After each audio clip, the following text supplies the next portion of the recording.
कोई भारत माता की जय नहीं बोल रहा है। भारत माता की जय होना चाहिए ना। झारखंड से हम जानते हैं, झारखंड को कोई नहीं जानता है।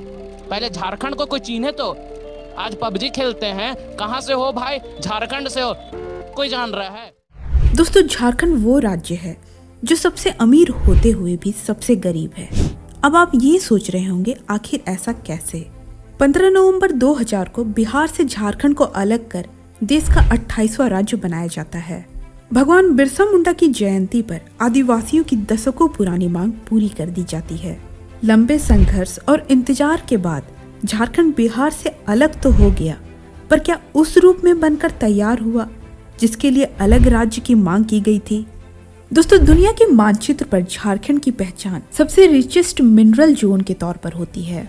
दोस्तों, पूरे देश में पाए जाने वाले खनिज का 40% हिस्सा सिर्फ झारखंड के पास है। यहाँ से मिनरल सिर्फ इंडिया में ही नहीं बल्कि दूसरे कंट्री में भी एक्सपोर्ट किए जाते हैं। इंडिया की जीडीपी में झारखंड का कंट्रीब्यूशन बहुत बड़ा है, लेकिन इसके बावजूद आज भी झारखंड को कुछ पिछड़े स्टेट में गिना जाता है। अगर आप खनिजों की बात करेंगे तो देश में इस्तेमाल किए जाने वाला 29% कोयला, 26% आयरन, 18% कॉपर झारखंड के खदानों से ही प्राप्त होता है। इसके अलावा uranium, mica, bauxite, granite, limestone, silver, graphite, Magnite, dolomite जैसे अनेकों खनिजों का उत्पादन यहाँ किया जाता है। लेकिन भ्रष्टाचार, बेरोजगारी, पॉलिटिकल इंस्टेबिलिटी झारखंड को खोखला बना दिया है। और अब इसी झारखंड में विधानसभा चुनाव होनी है। यह चुनाव 2 चरणों में होना है, 13 तारीख को पहले चरण की और 20 तारीख को दूसरे चरण की। दोस्तों, अगर झारखंड की लीडरशिप की बात करें तो झारखंड का एक बड़ा प्रॉब्लम है लीडरशिप। दोस्तों, अक्सर ये देखा गया है कि लंबे समय तक कोई पार्टी पावर में रहती है तो वो डेवलपमेंट पर फोकस करती है, उन्हें लॉन्ग टर्म प्लानिंग का चांस मिलता है। लेकिन झारखंड की सिचुएशन एग्जैक्टली उल्टी है। यानी लीडरशिप के लिए वैसे तो टाइम सबको मिला है, लेकिन क्या यहाँ के लोगों के हित के बारे में कभी सोचा गया? इस राज्य के गरीब इलाकों से गरीबी दूर क्यों नहीं हुई? इस चुनाव में सवाल ये भी उठता है कि आदिवासियों की जिंदगी से जुड़े सवालों का जवाब क्यों नहीं मिला? क्यों अब तक उनके जीवन को बेहतरीन नहीं बनाया गया?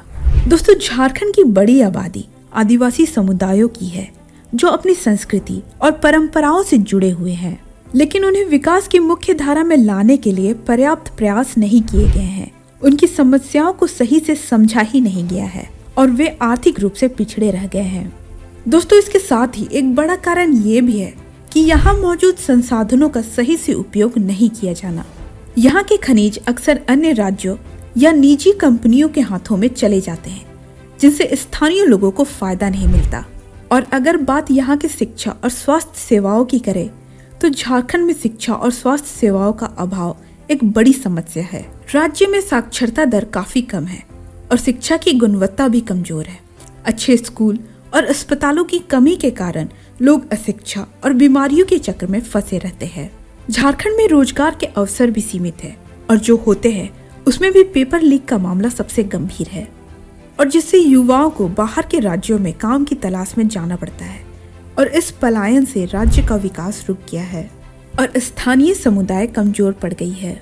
दोस्तों, वैसे तो सरकार कई सारी योजनाएं लेकर आती है, लेकिन यहाँ की राजनीतिक अस्थिरता और भ्रष्टाचार इतनी है कि यहाँ की कई योजनाएं और परियोजनाएं सही से लागू ही नहीं हो पाता और जिनका नुकसान सीधे आम जनता को उठाना पड़ता है। सरकारी फंड्स का बड़ा हिस्सा भ्रष्टाचार में चला जाता है, जिससे जनता तक विकास नहीं पहुँच पाता।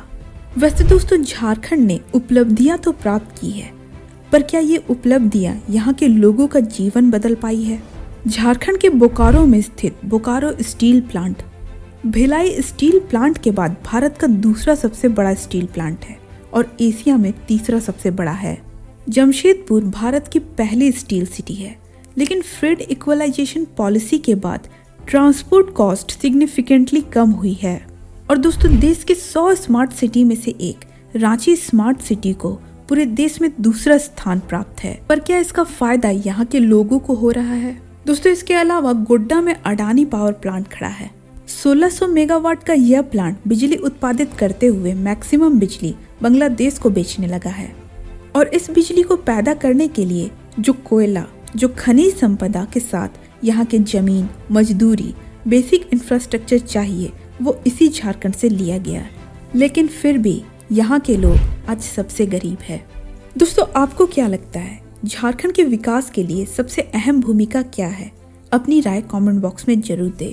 आपके एक निर्णय से झारखंड की समस्याओं को दूर कर सही दिशा में प्रयास किया जा सकता है। तो दोस्तों, ये थी आज की वीडियो कैसा लगा हमें कमेंट करके जरूर बताएं। वीडियो को लाइक और शेयर जरूर कर ले।